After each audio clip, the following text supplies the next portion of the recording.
Michel, vous êtes, que vous le vouliez ou non, un des grands provocateurs de la télé. Est-ce que vous pensez aujourd'hui que provoque et télé, c'est compatible? Bah, ça l'était dans les temps héroïques, mais ça l'est de moins en moins. Et c'est-à-dire que maintenant, c'est plus de la provocation, on titille un peu, on fait le clown, on fait rire, quoi. C'est la politique des chaînes ou c'est plutôt que les animateurs sont devenus mous du genou? C'est d'abord la politique des chaînes, hein. Quand ils m'ont viré, ils ont envoyé un avertissement aux autres en disant, les gars, il y a des bornes qu'on ne vous laissera pas dépasser, des bornes de censure, hein. Et puis, à force, les gars, ben, ils se sont moulés dans ce mauvais moule, hein. C'est pas de leur faute, mais maintenant, ils ont pris l'habitude, quoi, de censurer. Pourquoi ça s'est arrêté, droit de réponse exactement, rappelez-moi? Bah, c'est-à-dire que c'était encore la télé d'État, hein, publique, qui avait ses défauts, puis ça a été racheté par Bouygues. Alors j'ai dit, moi je veux bien travailler pour Bouygues si j'ai le droit de parler des affaires de Bouygues. Il m'a dit oui.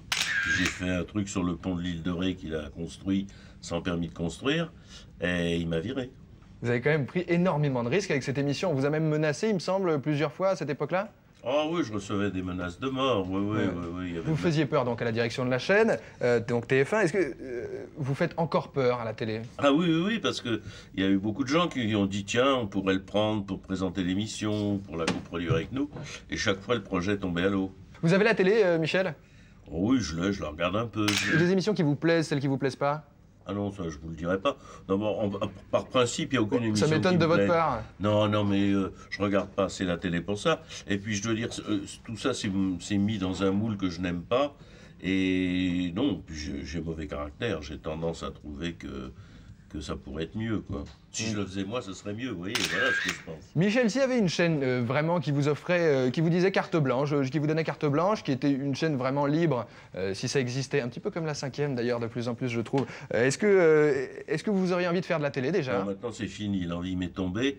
D'abord parce que maintenant on me sollicite pour mes livres. Là, vous savez que je viens de publier La Luxure. On va en parler dans 2 secondes. Après avoir fait 50 ans de radio et de télé, ça suffit, hein. Vous parliez de Luxure, alors on va expliquer ce que c'est. Luxure, en fait, c'est une collection de 7 ouvrages sur les péchés capitaux, où un auteur, à chaque fois, se penche sur un des péchés capitaux. Vous, c'est la luxure. Pourquoi la luxure? C'est le grand mystère de l'éditeur. Il n'a jamais voulu me dire pourquoi il avait pensé à moi.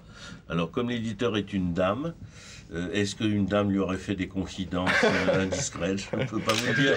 En tout cas, vous y racontez quelques-unes de vos expériences, c'est pas triste, Oui, c'est assez intéressant. À mon âge, on n'a plus de pudeur. J'étais assez pudique, moi, toute ma vie. Ouais. Je parlais pas de mes aventures. Et là, aujourd'hui, d'abord parce que j'en ai pratiquement plus, hein, je finis tout ça. Vous l'avez écrit à 69 ans, ce bouquin, c'est l'âge idéal pour écrire un livre sur la luxure.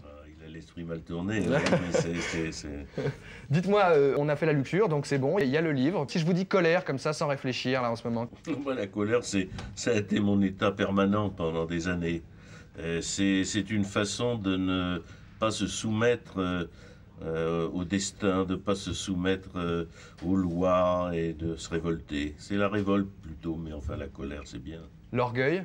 L'orgueil, il faut toujours en avoir un peu parce qu'on cherche toujours à vous rabaisser dans cette société et il faut se défendre par de l'orgueil. C'est un péché pour l'Église, mais pas pour moi. Il ne reste plus que l'envie, la gourmandise et la paresse. L'envie, ça, je trouve que c'est un mauvais défaut. Il ne faut pas avoir d'envie.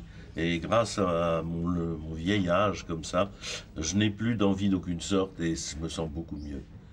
La paresse, je l'ai toujours pratiquée.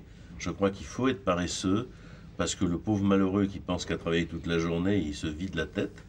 Et la gourmandise, pour finir. Oh ben, la gourmandise, c'est mon péché mignon. C'est pas un péché capital, là, voyons bien. Vous êtes gourmand en tout, j'imagine. Ah, je suis terriblement gourmand et plus que jamais.